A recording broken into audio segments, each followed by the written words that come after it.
Well, good morning and welcome to the Blue Jackets Morning Skate here on Jackets TV, presented by Ohio Health. Bob McElligott and Jody Shelley with you. You take a look at the ice there. You see only a couple of players coming out for the morning skate right now, but there will be more forthcoming here as the Blue Jackets are going to hit the ice within the next 10-15 minutes as an entire group, getting ready for tonight's game against the New York Islanders.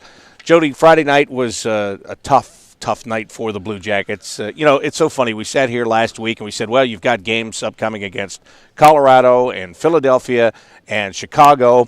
And you're thinking, part of you is thinking, man, I hope they can get a point out of those games. Those are three really tough teams. I think they will, but boy, what if everything goes sour? Instead, the Blue Jackets go into Friday night and into the waning seconds of period number 3 with a chance to get 4 points out of a possible 6. Unfortunately, they wind up with no points in that game. Yeah, that was tough. But if you look at the standings today, how big are those 3 points last week that they got? Huge. With those big, now they're just ahead of Washington. You can look at the standings here. They're just ahead of the Devils. What? And Toronto, of course, they had a tough loss last night. But the Jackets, with those 3 points, gave them 85, and that, what a huge week. The discouragement would have been much higher than it was leaving that game the other night. Yeah, that was tough to gut out. And you go into yesterday and you watch the games last night and how they unfolded, and then you realize that today the optimism is back in Blue Jacket territory because, hey, they got the Islanders tonight. It doesn't matter who they're playing tonight. They have a game tonight. They have back-to-backs coming up. They're back in the driver's seat, and that's all that matters. The opponent, I don't think it matters anymore, Bob. It's a 7-game series, and they're 1-1. Let's look at it that way. Oh, absolutely. Let's take a look at how they really played against the Chicago Blackhawks, and it was an impressive game. There were a lot of good things the Blue Jackets did in that game against the defending Stanley Cup champions, and it all started off in a minute 32 seconds in right here. Yeah, how about that? Throw the puck to the net, go to the net, and as a rebound play, Derek McKenzie gets the rebound. And just a textbook bread and butter play. RJ with a solid decision to throw it off the pad, and Derek McKenzie, he's never standing up when he scored, and there he is, face down in the boards, and boy, that's got to feel good for his 9th goal of the season. Absolutely. Wow. So they really started it off. That energy line with Derek McKenzie gets it started off. The thing I like the most about that goal is you're always talking about shoot to the pads, get the rebound off the pads, and that's exactly what happened. Well, Todd Richardson, we've watched practice for most of the year, and you could see them practice that exact play, maybe not falling down into the boards, but who cares? The key to that is hitting the net, first of all, and then hitting that area, that soft pad, and then it comes straight out to the middle, where that middle guy is going as hard as he can to push the defenseman back. Got the rebound on his stick. What an exciting start to that game. Yeah, Ryan Johansson big in the game, too. Just watch this play. Brandon Dubinsky, here's Johansson fresh off the bench, and bang, there it is, second goal. And that was funny because it's kind of looked like a nothing play. And you see Dubinsky doing the hard work down low. And Ryan Johansson gets it, and he thinks, I have time. I'll throw it up around his ears. You see Ranta kind of put his hands up like, well, what am I supposed to do there? Great shot by Ryan Johansson. Great decision again to throw it at the net. And that was a great start. Again, like I said, you had all those Chicago Blackhawks fans in this building, and to see them sitting down like that after these guys come out, especially with the first goal, was pretty awesome. Well, those fans then got up when the Chicago Blackhawks scored the next 2 and had themselves a 3-2 lead over the Blue Jackets. But the Blue Jackets went on the power play, and Artem Anisimov goes back to the old theory, throw it at the net and something good might happen. And that's down in the same area where the Jackets had 2 bounces against them against the Colorado Avalanche the other day, and they're talking about bad bounces. Well, I think Anisimov learned something.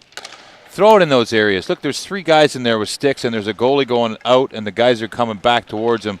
Good things happen when you're in the offensive zone, and when you get around that puck around the blue paint like that, great to see that. And that was, felt like the Jackets were in full control at that point, Bob. They were, and then all of a sudden it comes down to the heartbreak. The face-off inside of the Blue Jacket zone with 12 seconds left in regulation, and then you'll watch this happen. Yeah, this was unbelievable. I mean, you got 2 guys just trying to play it safe. They're standing actually behind Bob. And, the puck is just the Blackhawks know how to win. They're a confident group. And, they said hats off to the Jackets because the game could have gone either way. And I like to hear that. And that was such a disappointing series because with 6 minutes left, you're thinking, okay, lock it down, get the point, get to overtime, and maybe get 2 points against the Blackhawks. You see that 1 point leave the building with 3 seconds left, and you're so discouraged. And we talked a little yesterday about the reaction of the players after that game, and I was so impressed with Dalton Prout and Matt Calvert and Mark Letestu, how they handled that disappointment. They didn't say, oh, they should have called more penalties. How didn't they call more penalties? Or, I can't believe we got a bounce against us. Or, why was that a goal? That shouldn't have been a goal. The guy was in the crease. There was none of that nonsense. The Jackets don't need excuses. What they said was, hey, we lost the game. We worked hard. It was a heartbreak. Could have gone either way. We got to get ready for the next one. And I love that. It's how you can win with grace, but when you can lose with grace, it shows me that this group has taken a major step. And it's a confidence thing, and I like it.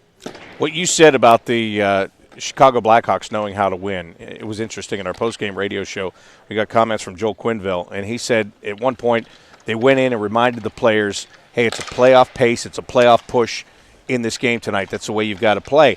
And for the Chicago Blackhawks, they've won a couple of Stanley Cups recently. So when you say that, they go, okay, click, and right into that mode. For the Blue Jackets, you can go in and say that, but there are so many guys in that room that haven't experienced that same kind of thing yet, so it doesn't click in quite the same way, does it? No, it doesn't. And you think about the youth of this hockey team and the situations that they've encountered.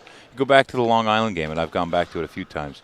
You know, you play some big emotional games, you get some victories and some good outings, and then you go to Long Island and kind of think about what just happened. We should have came out here and stomped these guys. The Jackets were tired. And then you go against Colorado and you have a 2-0 lead, and you lose that game in overtime with a couple bad plays down low.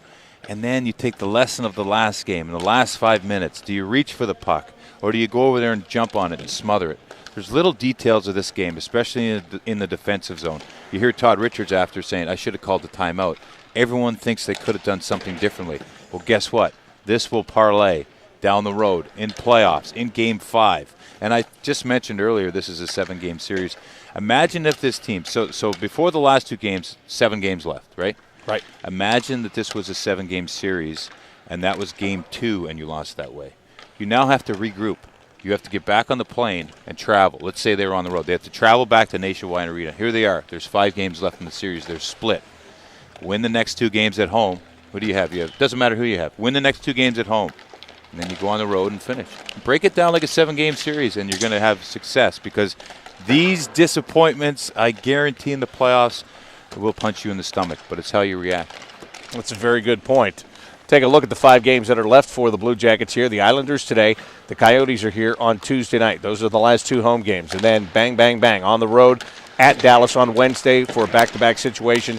Then Friday in Tampa, and on Saturday at Florida to take on the Panthers, and that's the way it's going to end, the regular season, that is. Some Blue Jackets plan on playing much further beyond that. But, you know, you talked about the Devils' schedule and how it looks on paper. This schedule on paper, yeah, you've got Phoenix and Dallas. They're battling for playoff spots.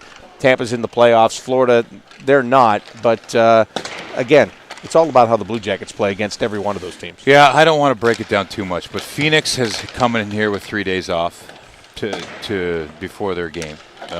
Dallas is in a complete dogfight with Phoenix. Dallas won last night pretty easily in Tampa. And, you know, they're desperate teams. Tampa's jockeying for position. Yeah, the bookends on this are teams that are out of the playoffs, but that gap in the middle is something that, you know, you're going to be scratching and clawing with. And that Dallas game, we know where the Jackets have 1-0. Nathan Horton has a goal that he might not play in the game in, which is pretty remarkable. Yeah, that is strange. That's a detail that. But that is an important detail. That game starts 1-0 with the Blue Jackets leading for 60 minutes. That part kind of bothers me, but it gives them basically an extra 6 minutes and 23 seconds to tie the game, because that's how much had elapsed. It's like the other 6 minutes and 23 didn't happen. Right, but the goal did. I don't understand that, but that's why we're sitting here. Strange, but that's the way it'll work out. Well, at least you know you already have a lead. How often do you go into a game saying, hey, we already have a lead? I would say never. Unless, you know, I mean, never. But, never, ever. We'll spot you one. Go ahead. Yeah. Can't rely on that. Still have to play that good old cliche 60 minutes. And how many times are you going to hear that for that game? But how many times are you going to hear that for the next 5 games? You know what I love? I love hearing the last 3 weeks. This is the biggest game of the year. Right. Or is it we've been saying that all year? Have we been saying it, or have we just heard it? It's been a little of both. I think we've said it ever since the Olympic Well, we were break. wrong. You're right. We were. You know, when we every other day we were wrong. We might. Let's see. We have a chance to get it right this week. You know that?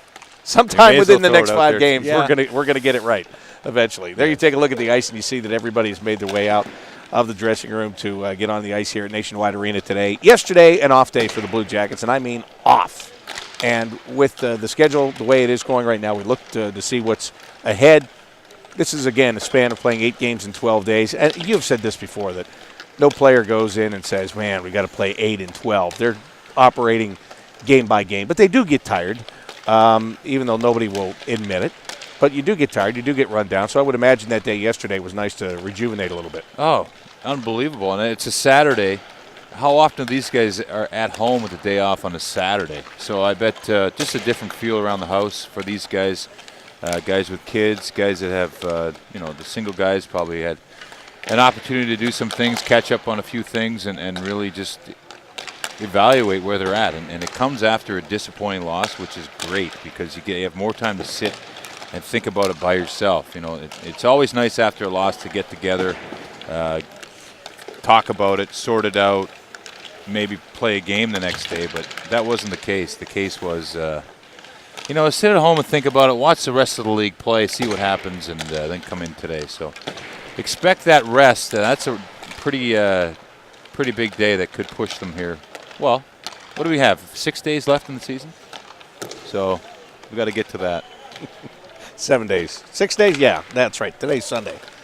I don't know. Do you even know what day it is anymore? You just told me. Sunday. Yeah, but that was almost an educated guess. I don't even know anymore. Yeah, well. What's going on? All right, let's talk about the way the team was structured in the last game. And we don't know what the full lineup's going to be here tonight. But last game with Nick Foligno going out, there's now a shortage of wingers again. And so Brandon Dubinsky moved from the center position over to the wing. That actually worked out pretty well, to be honest with you, because he was out there fighting hard. He gives you great effort no matter what position he's playing. No doubt about that. But he was out there with Anisimov. They made some things happen. Well, yeah, I like Dubinsky's whole game the other last game, and he's a guy that he likes these big moments. He realizes what's at stake, and I don't think it bothers him where he plays. And how about the luxury of Todd Richards having so many good centermen, so many reliable centermen in that position. Starting with Ryan Johansson, Anisimov, Letestu. I mean, these guys are. McKenzie can play center. Dubinsky.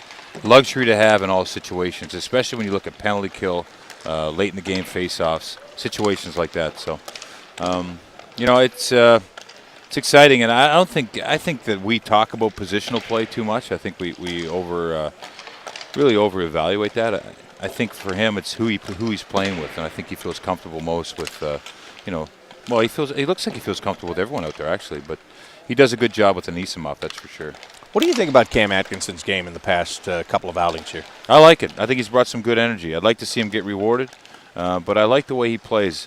There's a few situations where I think Cam gets away from it a little bit and kind of gets discouraged easily.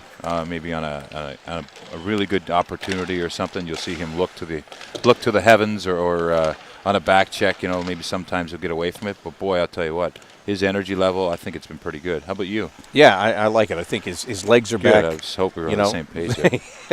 He just, let's go back to when, before he started to get healthy scratched. There were some things that, this is the way he played at the beginning of the year. He got away from that. He got healthy scratched a couple of times, and now here he is back playing the way that he was playing before that. So with that good energy, as you see everybody gathered around here, they'll go over the drills that they're going to run through in this morning skate. Look on the right of your screen down there, kneeling down. Ryan Murray made his return on Friday night, and again, pretty seamless transition for him to come back. Great word, seamless. It was he played about 15 minutes, 16 minutes. He did a very good job out there. Effort, his effort was high, but he looked like he was effortless, and that's Ryan Murray. Expect him to be even better tonight. Just a real calming presence out there for the Jackets. This is an exciting practice for these guys. They're the optimism, like I said, is back in the Jackets' court after some of the teams losing last night. That the Jackets probably felt like they really dropped the ball after that loss and letting that point slip. But you can see some excitement. They know where they're at. expect a good game here tonight by the Jackets, and of course the Islanders. You can't take them lightly. We mentioned earlier that they're a team that's got some dangerous players. So well, we'll take a look at the line combinations right now as they start to skate in lines. It looks like we've got everything the same as it was the other night against the Chicago Blackhawks. We're talking about the offense here. That Umberger McKenzie Bowl line, I enjoyed that line too. I like that line. And RJ, there's another guy who's been healthy scratched a little bit here lately, and I think when you put him on that line, first of all, that's a role he can play. And I know that he's played top line, second line. He's played all over the place here, but he can play that role, and I think those guys can really help him to get his game back to simplifying. Don't be fancy. Just like the goal that we saw that they scored against Chicago the other night. That's a good drive to the net and shoot the puck. That's a great, that's a great observation, because when you get on the fourth line, your job is very defined.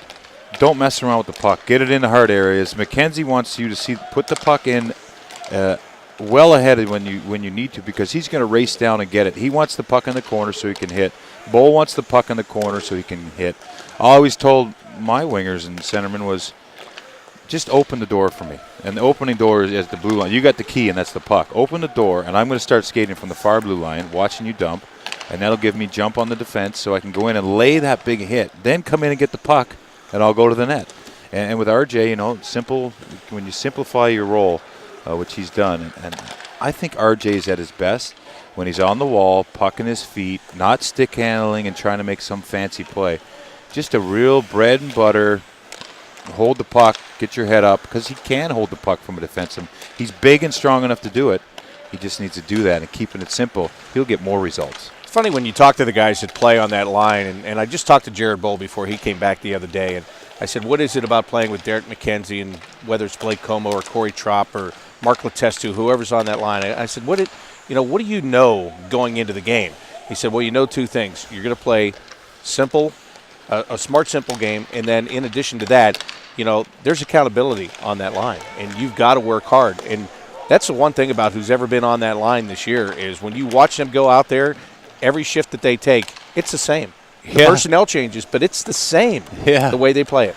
You know what's funny? I was listening to a football show on the way in, and they were talking about a player, and they said, he's probably going to get 13 sacks this year, but he doesn't play every snap. And I'm thinking, what kind of mentality do you have to watch the ball get snapped on the field and then kind of just float through it? And I don't see that in hockey, especially in a fourth line role. I mean, if you talk about shifts like snaps, there's no taking a stride off for those guys. And you talked about Atkinson earlier. I kind of feel like he's almost there. He's coming back like a buzzsaw. You want to see him with that speed and agility really use that, because it creates excitement for his teammates and excitement in the building when he gets going.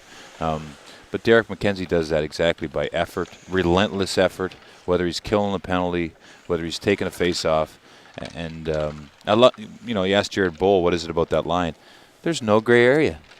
There's no gray area. There's no, you don't see them get confused on an offside because they know it's going to be gone deep and they're going to get in, or he's not going to make a toe drag at the line. There's no gray area as to where the puck's going to be placed. They know, and that's why that helps them make their life seem a lot better and makes them look faster and more organized. What about Matt Fratton the other night? He gets a chance to. This guy comes over from L.A.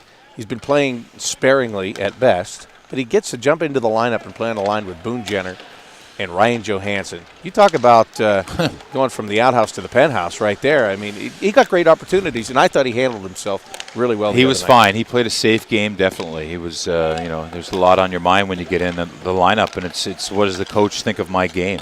And he definitely did the right things. He made some good passes. He was reliable in his own end. It's a tall task to play with Ryan Johansson and Boone Jenner. When you say what does the coach think of my game, and I've got to ask you this, if you're a guy that has been healthy scratched for 6 games in a row and hasn't even been here but for a month, are you wondering, what does the coach think of my game? What have I done right? What have I done? What do I have to do today? Can you get caught thinking too much? Oh, yeah, you definitely can, and that's what I mean. He's probably out there. When you do get that opportunity to get back in the lineup, you're thinking, okay, I have to do this right. I have to be here. I know he wants the defensive. When I'm in the defensive zone, I got to be here. when I'm in the neutral zone, I have to dump the puck in. I have to make sure I make so it kind of takes away from, hey, Ryan Johansson's open, get him the puck. You really have a lot to think about when you're playing with a talented player like Ryan Johansson, who it's funny because when you play with a guy like that, you want him to have the puck at all times, even if it means passing through 3 players. Sometimes you get away from your safe game, and I thought Matt Fratton did a good job of staying within himself and then having those players in the offensive zone to complement him when they were open. I think that's kind of what makes he and Boone Jenner a good combination because, as you just said, you think that he should have the puck all the time, but Boone will hold that puck because Boone seems to have that he just has that knack for knowing exactly he doesn't care. when. He's not going to, Yeah, and he knows when to give it to Ryan. He'll take 3 hits and drag it along the wall and get his head taken off, and then he'll give it to Ryan Johansson. Right. And I think he's has more of a comfort level with Ryan than when he was with Gaborik. He was with Gaborik a few games, and all he wanted to do when he got the puck was find Gaborik. And he was, whether it was the right play or the wrong play, he had the puck, his head up.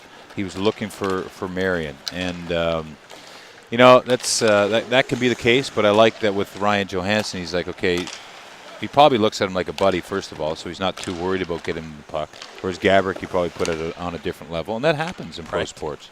And you think Gaborik like a receiver, he wants the ball every snap. And I don't know why I'm going with football this morning, but because you listen to a football show, that's why. Fresh on the mind, right? But that's true. I mean, that's really how you got to. So that comfort level with Johansson, I think you look at the other side. How does Johansson feel about having Boone, who can be physical, who's relentless on the forecheck, who can protect the puck and let Ryan to kind of hide somewhere in the offensive zone? All those things are good. Absolutely. Loves Dubinsky went down here. I don't know what's going on. He's taking his time getting up. I didn't see if he got hit with a puck or he's just fooling around. Oh, yeah, he's just fooling around. Oh, well, that's good. Yeah, because he just flipped one at Wisniewski there. Wiz hit him with a puck, it looks like. Yeah, he's back up. A little dramatic. It was very dramatic. It was well sold for a moment anyway. Now you see those two having a laugh between the two of them. Jack says, hey, got to hit him a little higher next time. He said, good job. Good job there hitting him. One last thing on Boone Jenner, just to finish that off. When we were talking about Ryan Murray earlier, we always say about Ryan Murray that you really don't notice him, and that's a real compliment to him as a defenseman because he's not making mistakes. Boone Jenner has been kind of you notice how much he possesses the puck. You notice the work that he does, but you don't seem to ever panic whenever he gets the puck on the stick. You know he's going to get the job done.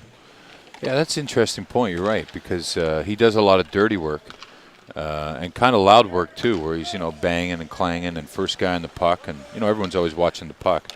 But, yeah, that's a good point. He definitely brings that sense of confidence when he's going in on a one-on-one because most of the time he's coming out with the puck or he's making a great play with it. And, that's not easy to do. A lot of things, everyone notices the great pass or the beautiful shot or the beautiful one-on-one play, but the heavy details in the corners and around the net or on breakouts or reliable plays, those are the things that go a long way with the coaching staff and his teammates, which are really where where he gets his his favorite accolades. So all those things, I like that point you bring up because it's crazy that he's a rookie in the NHL, right, and these.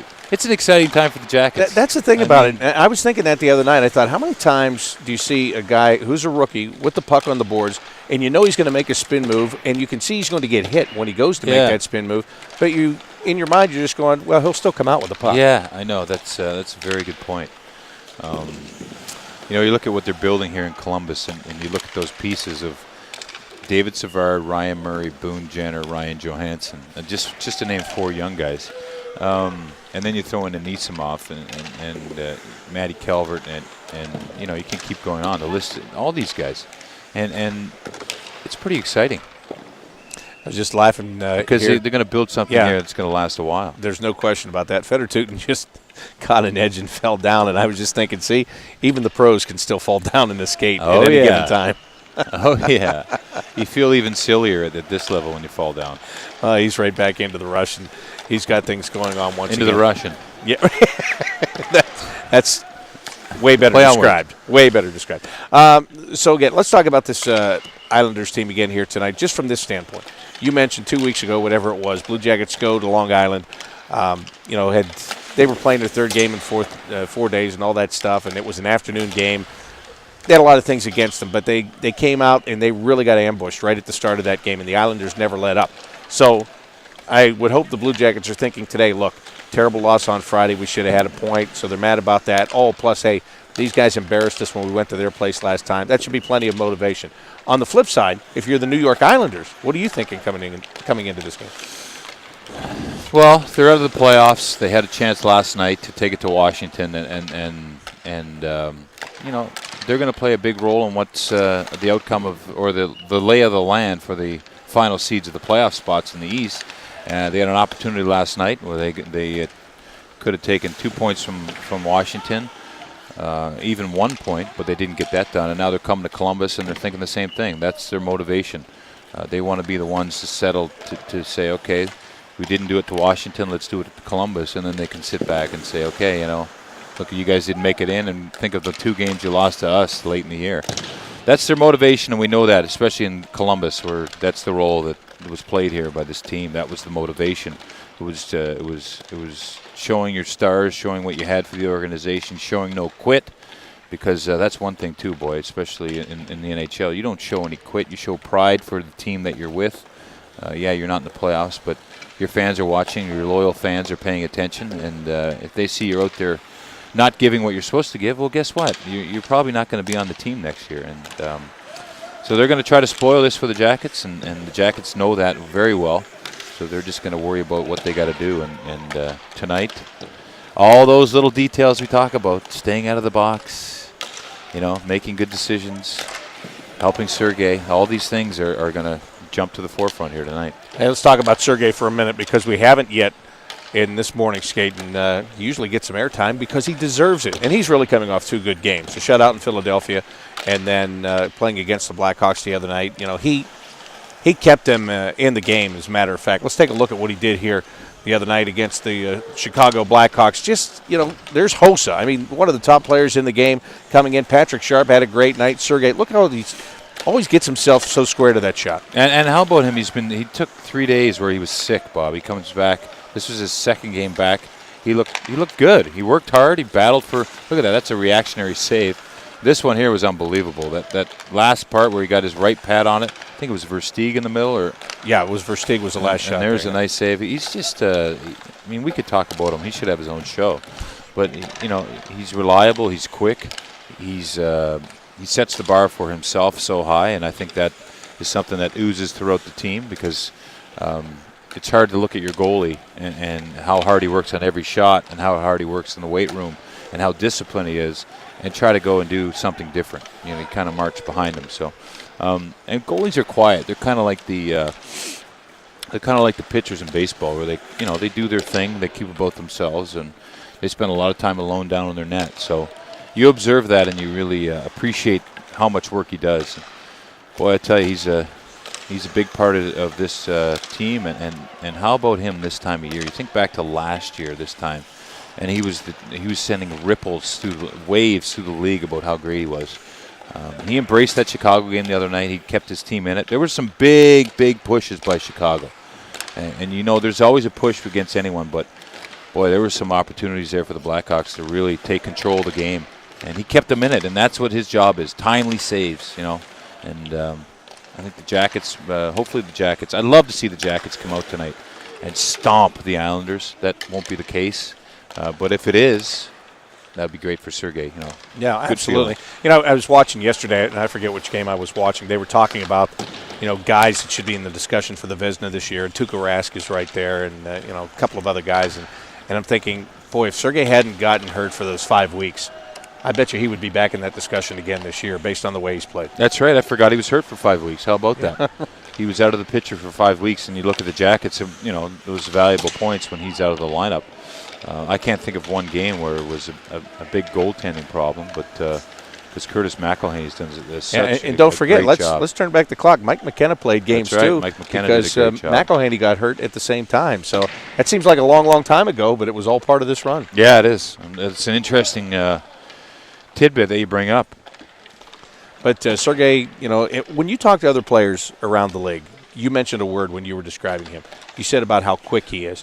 When you talk to other players that are going up against him, what do they talk about when it comes to his quickness and how fast he can move from one post to the other? Oh, we were in Philly the other day, and Philly, they were kind of looking for an excuse, and it was Bob. Bob was so good, so quick down low, so quick laterally. He takes away the net. And I'm talking about the ushers in the back, the Zamboni driver I bumped into.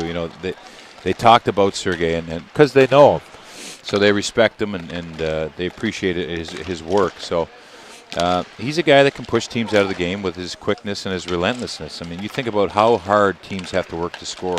You have to work and battle and engage and look for ice time and space, and then you get to the goalie.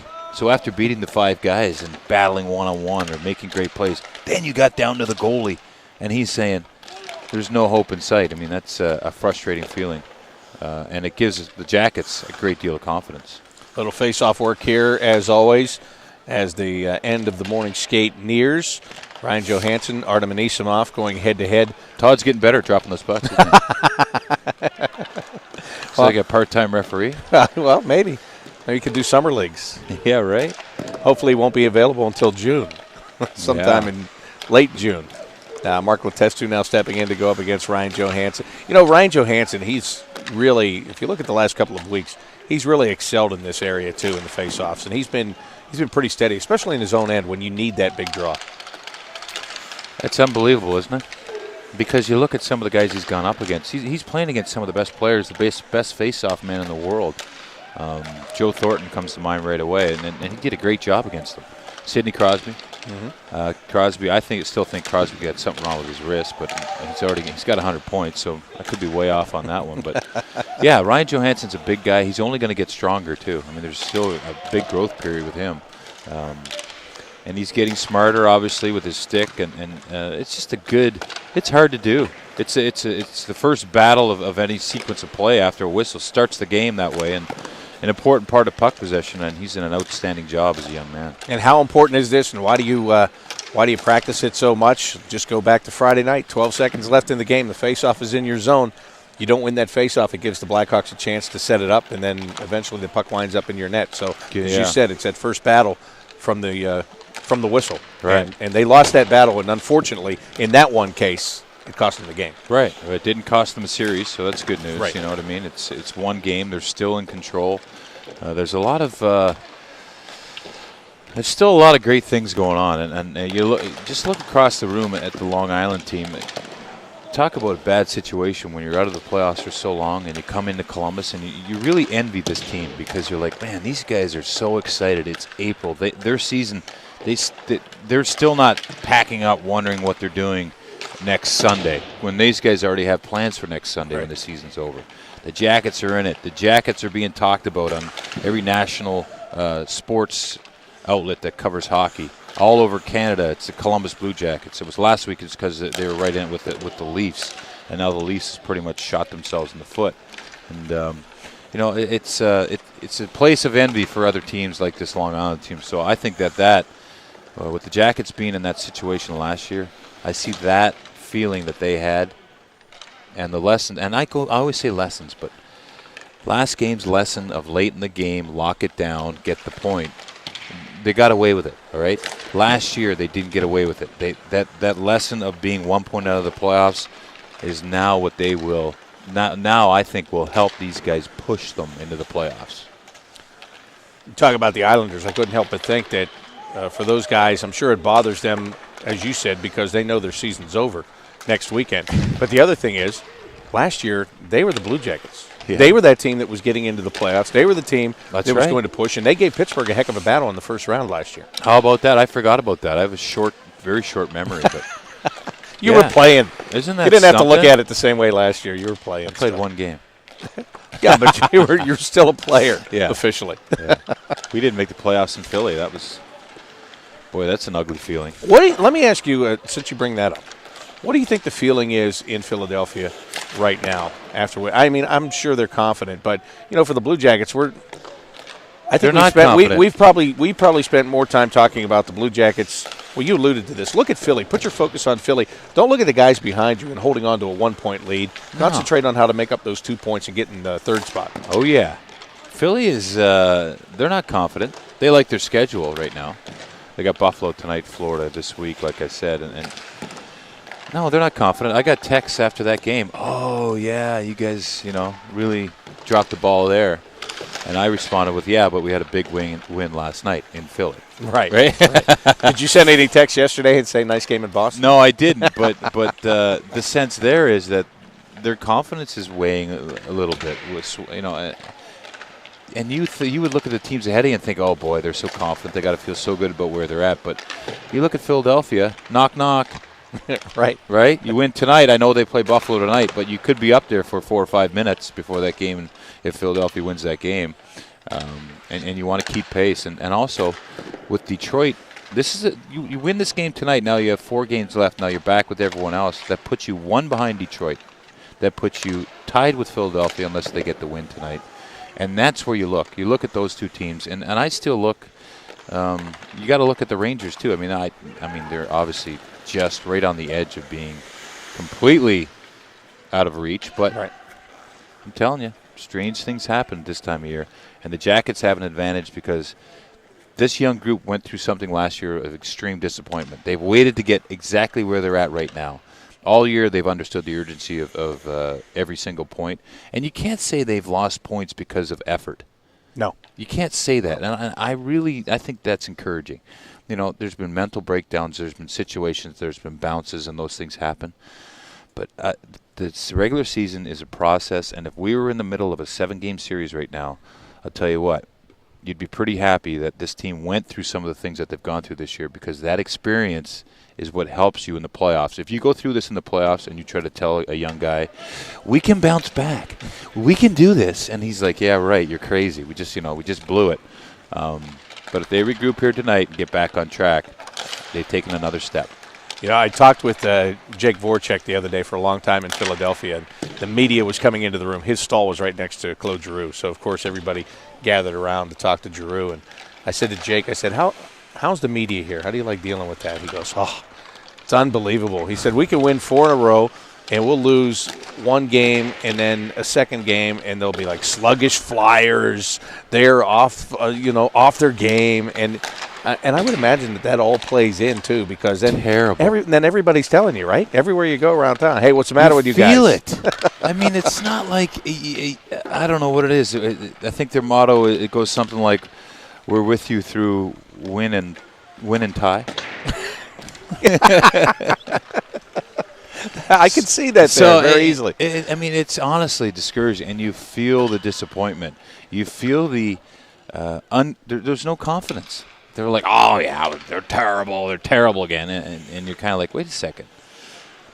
We did a pretty remarkable thing here. Yeah, we had a bad start to the year, but, Well, that'll be interesting. So, again, the Blue Jackets are going to be focusing on the teams in front of them and not the teams behind them, but focusing on the team they're going to line up against here tonight at Nationwide Arena, and that is the New York Islanders. Right now we're joined by Blue Jackets head coach Todd Richards. Todd, it looks like from your skate this morning, you're going to go with what you went with on Friday against Chicago. Is that right? That's correct. You know what? It was a tough loss, but when you come out of it, Chicago's a very good hockey team. We can be better in certain areas, but still thought it was a pretty good performance by our guys. What did you like the most about that performance? I know you didn't like the end, but just the overall effort. You and I have talked about the consistency and how earlier in the year you were saying, well, we weren't consistent enough through 60 minutes. But are you seeing that becoming more of a staple of the identity of this team? Yeah, it's been going that way for some time. Our last probably performance that you can look at that wasn't terrific was the last time we played these guys in Long Island. And then earlier in the month we had a 6-1 loss in Chicago. So, you're going to have those. You're going to have those games based on fatigue, based on travel, all of those things, based on the team that you're playing. And again, as a coach, you're really trying to limit those, and every team has it. Every team does. Nobody's exempt from that. So it might be one team getting up a little bit higher than the other team, or one team just not getting to the level that they need to be at. But our consistency has been much better because we can go back to that trip. I think it was in November where we went out west, the Canadian Western Canada playing against Vancouvers and the Edmontons and the Calgarys, and it seemed like we were up, we were down, we were up, we were down. Todd, if you look at this situation, like losing last game, that's going to happen in a playoff series, and you know that. You know these situations are going to come up. Did you have to go in today and really, did you have to bring out the quotes, or did you have to bring out the motivational speech, or did these guys kind of grab where they're at with the optimism that went on yesterday with the other teams losing? Well, I did ask a couple of the players to get their feel for what the atmosphere or the mood was like in the room. It is one of those. You're absolutely right. Game one, you might lose in triple overtime, and that's going to be a heartbreaking defeat. And, the game on Saturday versus Chicago was exactly that. It was just a heartbreaking defeat. It wasn't triple overtime, but it still felt like that, I think, based on the effort that the guys put in. And it's, when you invest both physically, mentally, and emotionally into a game, when you lose and it doesn't come out on the right end, and especially the way that we lost it with 3 seconds left, it is demoralizing. But what you have to do is you got to put it behind you. And I said that. The highs can't be too high. The lows can't be low. You got to stay even keel. You got to be ready to show up the next day with the right attitude and get ready for the next game. And this is the next game of the playoffs. We lost triple overtime on Saturday. Now you got to refocus. You got to go out and execute and play the game that you need to play. Wasn't that long ago, as you mentioned, when you went on the road to play the Islanders and you found out, your team found out how dangerous it can be to play a team of a bunch of young guys playing for a job in the future. And that's pretty much the same thing you're going to face here tonight, isn't it? Yeah, there's 6-2-2 in their last 10 and 3-0-2 in their last 5. So, they're winning hockey games. They're playing hard. You watch it on TV. I watched their Ottawa game the other day. That game looked on TV. It looked really fast. So, it always looks a little bit slower on TV than it does live. So, if it looked live or looked fast, I'm sure in live it was much faster. So it's a young group that's playing hard right now, and we were in their position a couple years ago. And when you can come out and there's really not a lot of pressure, sometimes it's easier to play the game. So they're coming out, they're playing hard. Credit to the coaching staff and the players over there, just how they're competing. Todd, thank you very much, and good luck tonight. All right, thank you guys. That is head coach Todd Richards joining us here on the Blue Jackets Morning Skate. We'll get a player here in just a moment and then go into the dressing room and get some more player reaction for this game this evening. Everybody seems upbeat today, don't they? Yeah. Bob, this is playoffs, and I love that. I just love that mindset because it was fun to go to a dressing room in the playoffs. And when you get back in the room, for me, especially when I got to San Jose, I didn't know how you react, after a loss. And you would watch the veterans like Rob Blake, and you'd watch the GM circle through the room, and you'd watch the coach. Everyone is trying to bring that attitude, all the guys that have been there, to be like, hey, it's over with. Let's focus on the next game. We're going to be fine. Because honestly, after, like Todd said, a triple overtime defeat, you feel like it's over. And the quicker you can gather yourself and get refocused and get refreshed and re-energized and bring a practice like this. This is upbeat for a couple of reasons. A, encouragement is back in the locker room with no one really did any damage yesterday in the standings. B, they have a game tonight, and that's exciting. And I go back to what I said about the Islanders being in that situation where they're envious of where the Jackets are sitting. It's good to be on this side, And you look at a guy here. I'm just watching Corey Trop talk to Dan Hynott. Or is that Mark Letestu? Sorry, talk to Dan Hynott. Just these veterans. Dan Hynott has won a Stanley Cup. So how important is his role right now to be in the room, to be upbeat, to say, hey, it's no big deal. We did this, and when we won the Cup, we were down 3-1, or we were down in the series in triple overtime. Those experiences, and you look at any team that's won the Cup, it's been a long time since it's been four straight, right? Right. So you can't, it's so hard not to live, it's so hard not to live in this moment. But you talk about upbeat, there's tons of reasons to be upbeat for this team. Yeah, there's that conversation going on between those two guys. And the Zamboni door's open. They're kicking them off the ice. You don't see this very often. No. Got to get out of here, guys. I love it. As an extra guy, that you love that sight right there. Because if you're a healthy scratch like Corey Trop is tonight and a couple guys, usually they keep you out here and skate you and work you and make you, really punish you. Not punish you, but it feels like they're punishing you. But here, the Zamboni doors is over. It's like, ding, ding, class is over. Yeah, and the funny thing about it is when you look at the group of guys that was out there, Boone Jenner was out there, Matt Calvert was still out there, Ryan Johansson was out there, and those guys were all down there having fun like it was a pickup game on the pond somewhere, and all of a sudden, it's like Mom ringing the dinner bell, isn't it? Oh, it's great, yeah. It's over, guys. Pick the puck up. Picks it. So, there's Corey Trupp and Tim Erickson picking the pucks up. They want to be involved, but they're part of the team too, so. That's got to be one of the toughest things right there is to be kind of on the outside looking in. Right now we're joined by Cam Atkinson. Cam, Jody and I were talking about your game earlier and about how it looks like you've got the legs moving again, and you're doing some great things out there and creating some exciting plays right now. And with all that being said, how much do you hope here in these last 5 games you get a chance to finish a couple more plays? Yeah, it'd be huge. I feel good as of late. I feel like I've gotten my game back, and that just means I'm skating and demanding the puck, and lucky enough to play with some pretty good players that we kind of create some opportunities for ourselves. And tonight's a big one, and hopefully we can keep this ball rolling. You talk about playing with good players. You were out there with Dubinsky and Matt Calvert, and now the last game it switched up a little bit, and you and Doobie get a chance to play with Artem Anisimov. That's not a bad draw either, because it seems like, first of all, you and Brandon feed so well off each other. Doesn't matter where you guys are on the ice. You can find each other and read each other pretty well. Yeah, I've been. I think this is obviously the second year I play with Doobie, and you know what you're going to get from him every day, and he works hard, and I kind of feed off that. And the same thing with Matty when I was playing with him. And Artie, he's a skilled centerman, and he's always looking to make that extra play. So you got to have your stick on the ice going hard to the net, but you also can fire the puck. And I think we did some good things in the last game, and we got some good opportunities and chances, and hopefully we can bury those tonight. Cam, I watch what you're doing out there. I love your game. You're so fast. You're so quick. You're so dynamic. And I watched you when you got sat out. And I know that's not an easy thing for a young guy like yourself. And for you to react the way you did says a lot about you and your character. And I think your teammates see that and appreciate it. Do you feel a lot better? Do you feel like you kind of, when you sit out like that, it's so hard to watch, but do you really appreciate now being back on the ice for this team? 100%. Obviously, no one wants to sit, but when you do, you kind of sit back and see what you did wrong and what you have to do to get better and to, get back into the lineup. And I felt like, obviously, I agreed with Richie when he sat me, just because I knew my game wasn't up to par, and maybe that's what I needed to kind of, like I said, take a step back and figure out what I need to do to get another opportunity and seize the moment. And it's just doing things that have gotten me here that have made me successful, and just skating, shooting.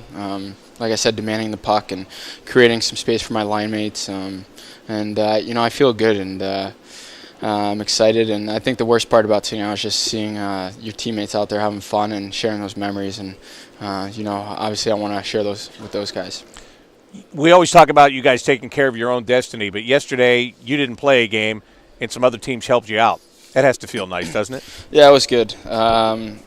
Obviously, you look at the standings and you see teams that you didn't think were in the running, and now they're right there. So it's everyone's fighting for those last 2 spots, and tonight's a crucial 2-point game, actually 4-point game, a Metropolitan Division game rivalry, and they took it to us the last time we played them in their building. Hopefully, we do the same in our building tonight. And that's my last question for you, just to ask you, what do you have to do to make sure that the result is different than it was when you played them in their building?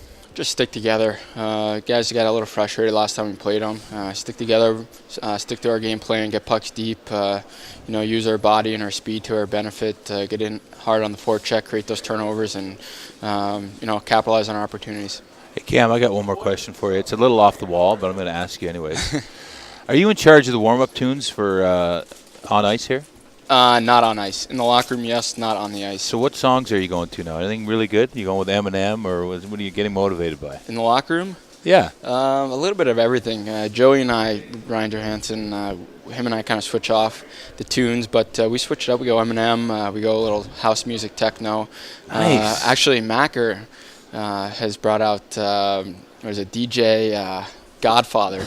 So he brought it back old school, and actually I think he's like 8-0 right now. So we actually didn't play his tunes last game, but I think we'll bring it out tonight. Ah, right. I love it. See, there's another learning process, right, Cam? Yeah, exactly. That's right. Well, it's all about learning. Have fun, man. Yeah, thanks, guys. Cam, thanks. Appreciate it.